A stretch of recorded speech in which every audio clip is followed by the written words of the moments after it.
Boxing fans around the world, thank you once again for joining us on Talkin Fight. We got 18 days to go before the Olympics, and we're talking Olympic boxing. But today, not too much in the way of news for the Olympic boxers. I do have a couple of items though supplied to me by Christian, who's away today. Interestingly enough, the AIBA has decided to add 3 weight categories for men and 2 for women in its competitions from August of this year, saying that it'll allow a greater pool of boxers to fight in divisions they feel are, quote, most strong and comfortable in. So from the current 10, the men's weight categories are now going up to 14, with the minimum weight reduced to 48 categories from the current 48 categories from the 48 kilograms from the current 49 kilograms. They go on to explain in great detail. I'm sure you can just Google this one, but it's kind of interesting that they're really making some changes. The AIBA Board of Directors have voted in favor of amending the weight classes for youth and elite boxers at all AIBA competitions, the world body said in a letter. So it's really good to see those changes being made. And the response, obviously, from the athletes has been quite positive, incredibly positive. The Olympic Games, by the way, has men's boxing in 8 weight divisions and the women's category in 5 categories.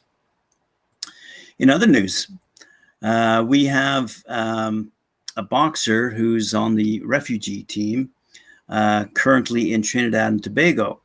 And he's originally from Venezuela, but basically, in a nutshell, he is waiting for the Minister of National Security to provide him with an exemption to travel to the Tokyo Olympics, which is simply, I think, red tape, allowing people to go back and forth between the countries quite legally, which I'm sure this boxer is allowed to do. The boxer's name, basically Eldrick Sella, said he's excited to head over and will be returning to Trinidad and Tobago after the Olympics. Interestingly enough, Sella's relationship with Trinidad and Tobago began in 2017 when he traveled there for multiple boxing events and then was invited by the World Boxing Council to complete 2 short courses under the council's program in an effort to enhance his boxing skills. He did and applied to the United Nations High Commission for Refugees to stay in Trinidad and Tobago, which is where he is now awaiting, as I say, that exemption to allow him back into the country when he's finished boxing in Tokyo. That's pretty cool. And finally, a bit of a peculiar note here. Given the fact that athletes are arriving in Tokyo now for the Olympics, apparently more than 500 have arrived, along with various coaches. And they expect about 11,000 Olympic and 4,400 Paralympic athletes to compete in the Olympics and arrive. So that's roughly, 60,000 athletes alone, in addition to the tens of thousands of coaches, judges, and officials. So right now they've got, roughly speaking, they're noting about 500 athletes who've arrived. And as we have told you, several Ugandan athletes, boxers, tested positive. And now a third athlete, not a boxer, however, from Serbia, has tested positive upon arriving. This is a member of their rowing team. And upon entering the country at the airport, was tested positive for COVID and is now being quarantined.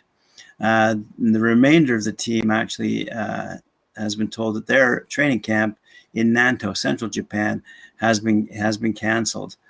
The Japanese, depends who you ask.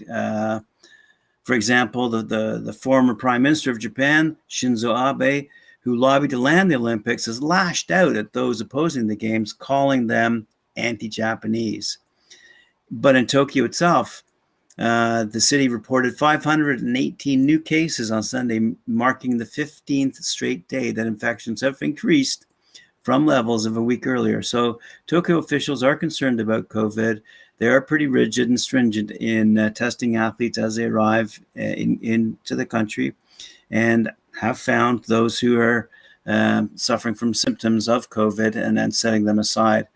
And having to deal with whether or not to move forward with allowing the fans, which they announced last week, they would allow 10,000 fans at these venues, but are now reconsidering given these increases in the numbers.